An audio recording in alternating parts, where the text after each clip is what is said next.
Part 1, Part 2, Part 3, and Part 4. Now look at Part 1.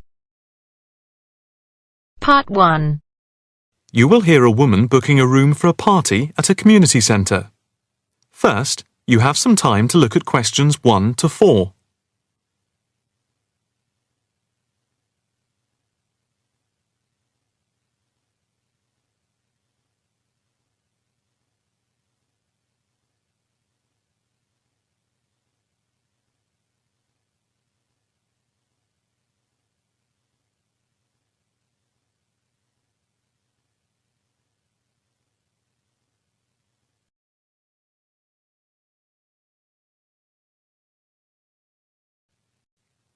Now the test will begin.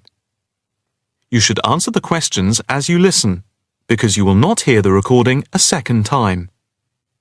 Listen carefully and answer questions 1 to 4. Hi, good morning. My name's Pete. How can I help you? Hi, my name's Maria Lincoln. I understand you hire out rooms in the community centre as venues for parties? Yes, we do. We've various sized accommodation. It depends on what you're looking for, really. We're looking to hold a party, a children's birthday party, and we need a room that will hold about 70 people, with space for a small disco area, games, dancing, and food. Well, we have a large room, and it would certainly hold at least 100 people comfortably. It's used a lot for parties and things like that. That sounds as if it might be suitable. I've tried various venues, and they're either booked up or they don't hold enough people. Can you tell me when you were thinking of holding the party? I know it's short notice, but we wanted to hold it Saturday week. That's September 15th. Let's have a look. Yes, you're in luck. The Mandela suite is free then. I'll just write that down. M-A-N-D-E-L-A. And the time. When were you thinking of holding it? In the afternoon, from 3:30 p.m. to 9 p.m. Yes, okay. There is no smoking on the premises, and we're only licensed to have soft drinks. That's okay. I think I'm happy to go ahead. Before you hear the rest of the conversation, you have some time to look at questions 5 to 10.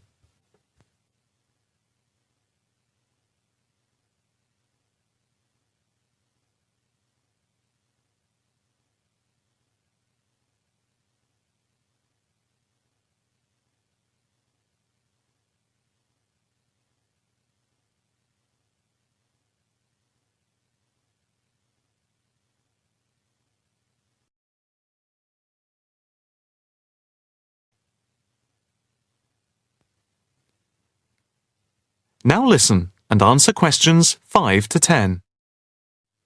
Can you just give your postcode? Yes, it's PA5 7GJ. Fine. And the flat and street number? It's flat number 40, and the street number is 35. Okay, so that's flat 40, 35 Beaches Street. Yes, that's right. And a contact number? My landline is 223279 with the code. But I'll give you my mobile number, which is 07897 293381. Okay, 293381. Can you tell me how much it will cost? It's quite reasonable, actually. It's £115 for the hire of the room, with tables and chairs. But if you want to hire disco equipment, we've got a basic system with speakers and other equipment for £25. But there is no technician around in case anything goes wrong. And of course, it's optional. That would save us carting something from home, but maybe we should bring a spare sound system just in case. We've never had any problem with the system, but you might not want to take any chances. What about catering? Well, we had thought of getting everyone bringing something. We have someone who can do catering for £9 a head, including the cake if required. Well, that's handy, but it's a lot as we have a fairly tight budget. So, you want to go ahead with the booking? Yes, certainly. OK. I need to take a deposit of £30, which is refundable. The balance needs to be paid 2 days before the event at the latest. Fine. You can cancel up to 2 days before, but after that you lose the deposit. We don't intend to cancel, but is there any insurance we can take out? Yes, there's a form here somewhere. How much?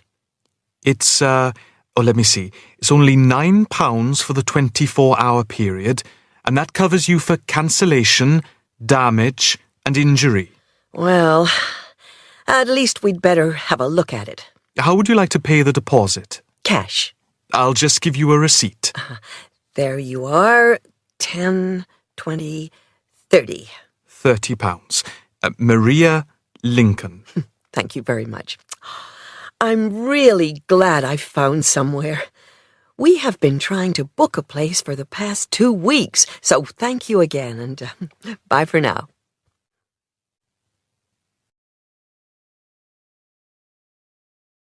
That is the end of part 1.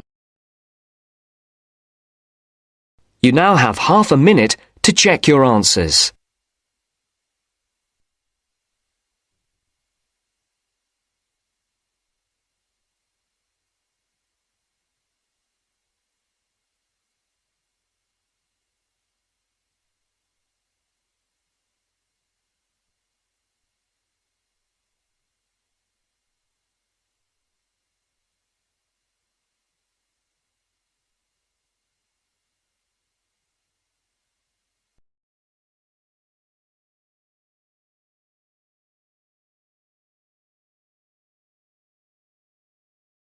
Now turns to part 2. Part 2. You will hear a talk by a counsellor on plans for the development of an old industrial site. First, you have some time to look at questions 11 to 13.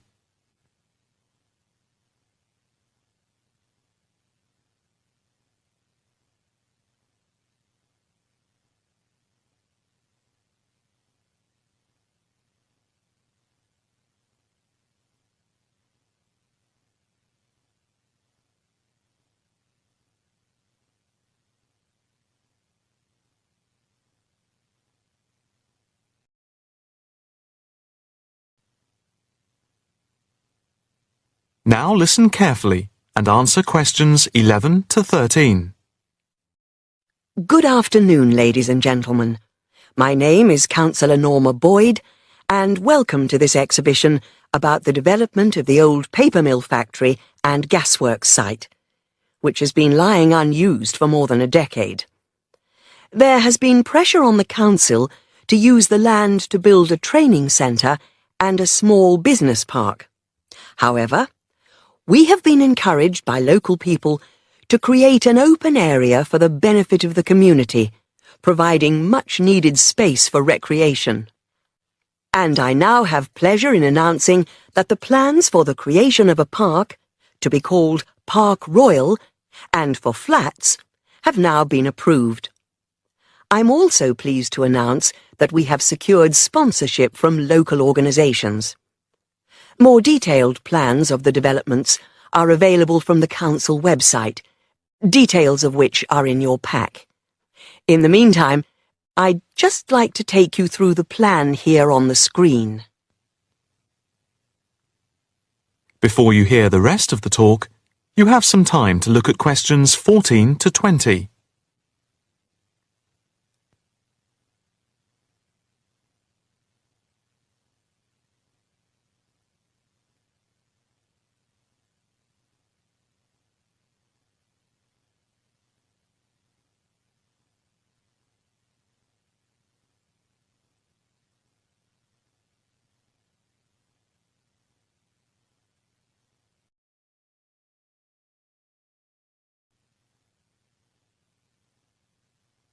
Now listen carefully and answer questions 14 to 20. If we start here at the bottom, you can see Parkside Street, where the main entrance to the park is. On the left of the entrance, in the bottom left-hand corner of the plan, there will be a block of 40 studio flats.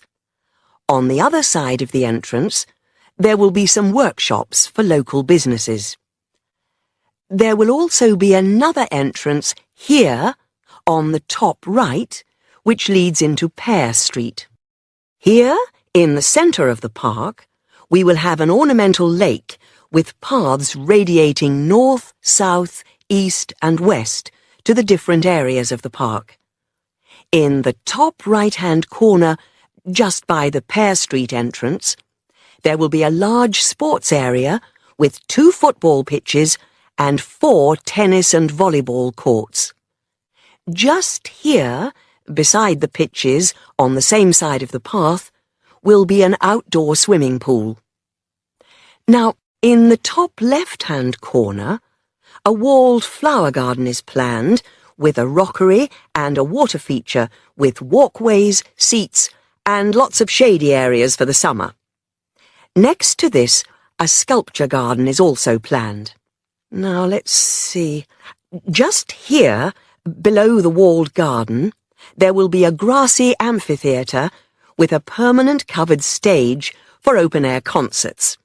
We hope that local schools and colleges will use this theatre to showcase student work. In the bottom left-hand corner of the plan, you can see that above the block of flats there will be a play area for children, and directly to the right of this, just near the main entrance, there will be a wild area. More trees will be planted here, and in the middle will be built an educational centre for use by local schools to encourage children to take care of the wildlife and look after the trees and plants. And finally, in the bottom right-hand corner of the park will be a cafe, opening on to Pear Street. And now for questions. If anyone would like to ask anything, I and my colleagues are only too happy to oblige. Yes, the lady in the front row, if I could have your... That is the end of part 2. You now have half a minute to check your answers.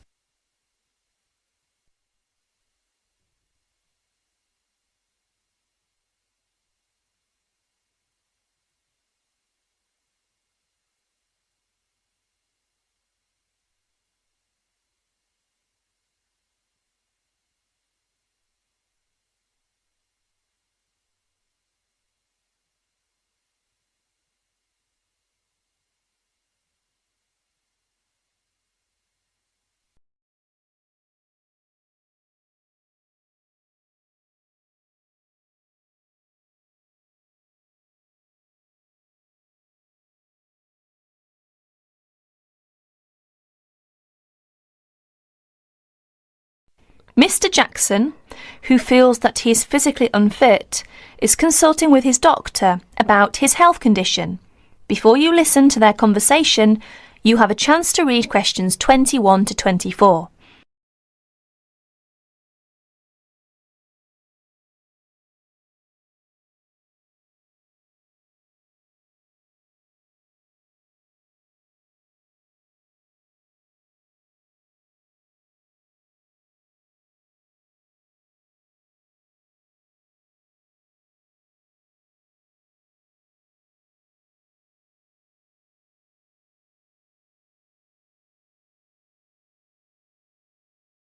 Now please listen to the recording and answer questions 21 to 24. Well, Mr. Jackson, the first and important thing I have to tell you is that there is really nothing seriously wrong with you. Physically, that is. My very thorough re-examination and the analyst's report show that basically you are very fit. Yes, very fit. So, why is it, Doctor, that I'm always so nervy, tense, ready to jump on anybody? My wife, children, colleagues. I think your condition has a lot to do with, shall we call it, Way of life? Habits? Way of life? Habits? Yes, now tell me, Mr. Jackson, you smoke, don't you? Yes, I'm afraid I do, Doctor. And, rather heavily, I imagine. Well, yes. I smoke, about 40, 50 a day, I suppose. You should do your best to stop, you know. Yes, I see. But, well, it won't be the first time. I've tried to give up smoking several times, but it's no good. You see, 50 a day is overdoing it, you must admit. You must cut down at least that. Ah, yes. I know that when you're feeling tense, you probably feel that a cigarette relaxes you. But in the long run, I do advise you to make a real effort to quit smoking. Of course, but, well, it's easy to say give it up or cut it down, but, oh, you know. Well, in my opinion, you have no choice. Either you make a real effort or there's no real chance of your feeling better. You see, well, obviously I could prescribe some kind of tranquilizer, but would that help? I'd prefer, and I'm quite sure you'll agree, I'd prefer to see you really back to normal, not just seemingly so. And that's my reason for asking you several more questions about your other habits. Right. Now you have a chance to read questions 25 to 30.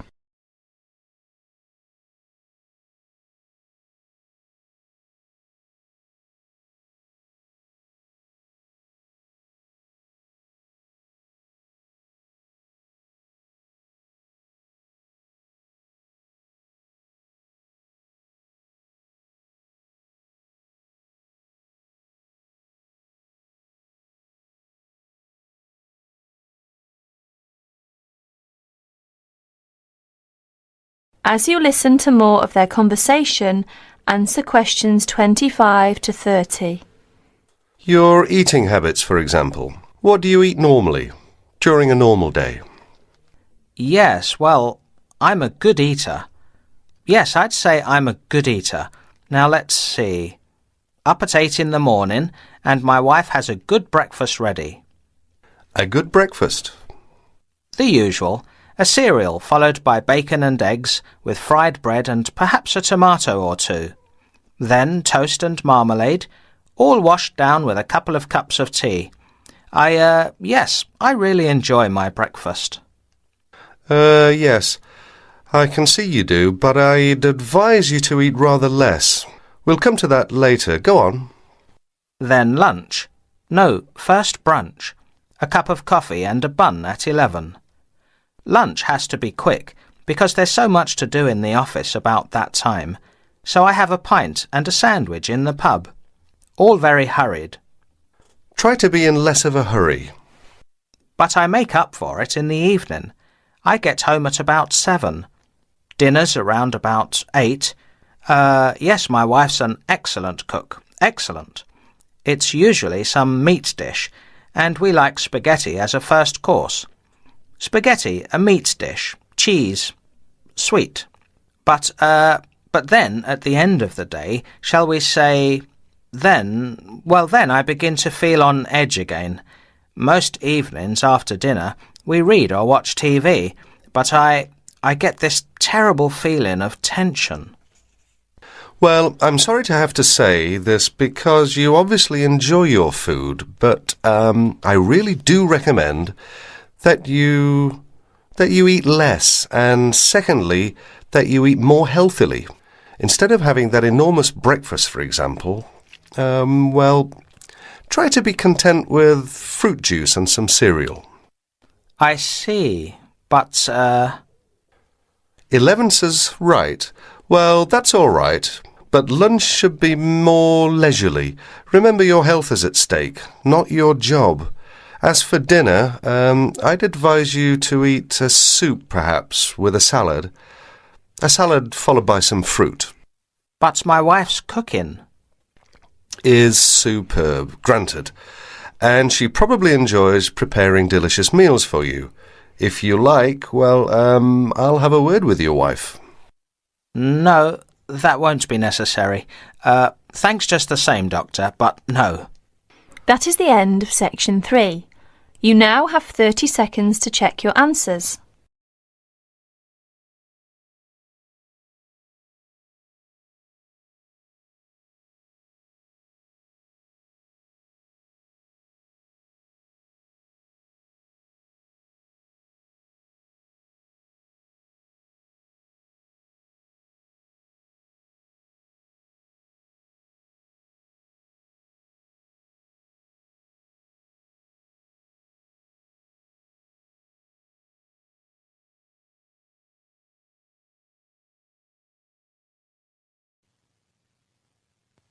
Now turn to section 4.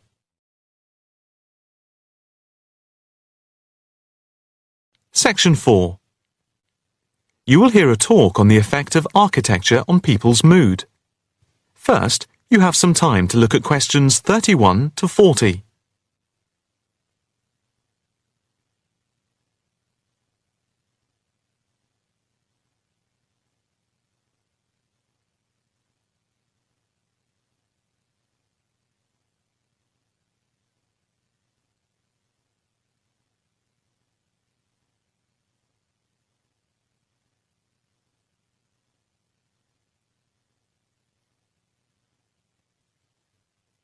Now listen carefully and answer questions 31 to 40.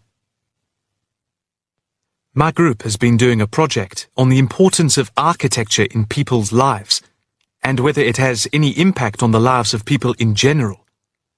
The main part I have played is in the collection of data to find out what effect, if any, various buildings have on people's mood, i.e., whether ugly buildings make people unhappy and whether beautiful buildings do the opposite.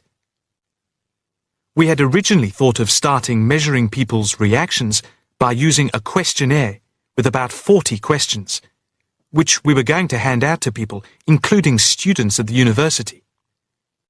But we were worried that doing the questionnaire would be too time-consuming for people to fill in, so we gave up the idea. I then asked several of the postgraduate students for advice.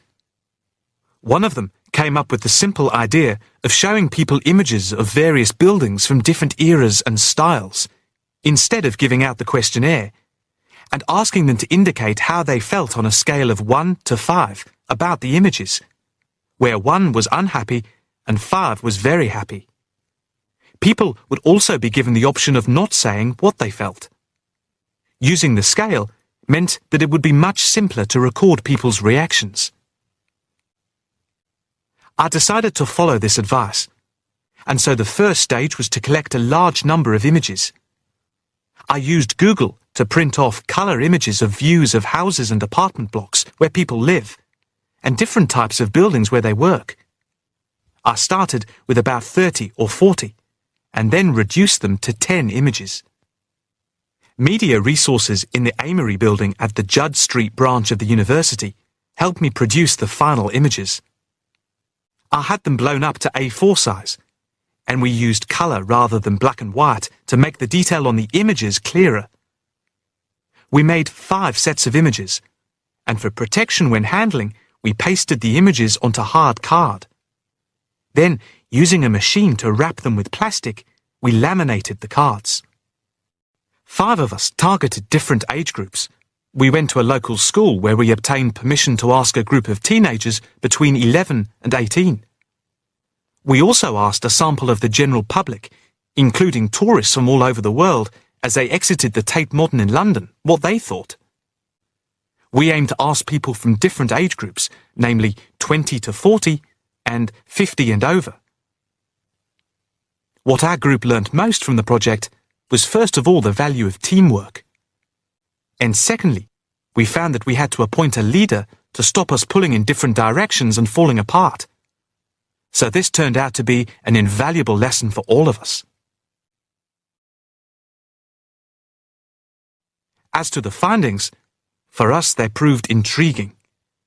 In the end, the sample consisted of 311 respondents. I thought initially that people wouldn't be interested in taking part. With the youngest age group, their reaction was very mixed. It was clear that the youngest group had no pattern of preference at all. as they frequently gave no reaction to the pictures. For the 20 to 40 age group, we found that they tended to score more in the middle range, around 3. We found that out of the 3 groups, the most likely to be favourably affected by the images, that is, they were more likely to score the images as 5, were those aged 50 and above. And nobody in this age group failed to say what their reaction was, which was unique for the 3 groups. In total, I have to say that about 71 people indicated that they had no reaction at all to an image. Our general conclusion is that we need to find out more about why people react as they do, by perhaps giving them a chance to give reasons for their decisions. I would like to finish there, and give my teammates a chance to add anything I've missed, or take any questions or suggestions. That is the end of section 4. You now have half a minute to check your answers.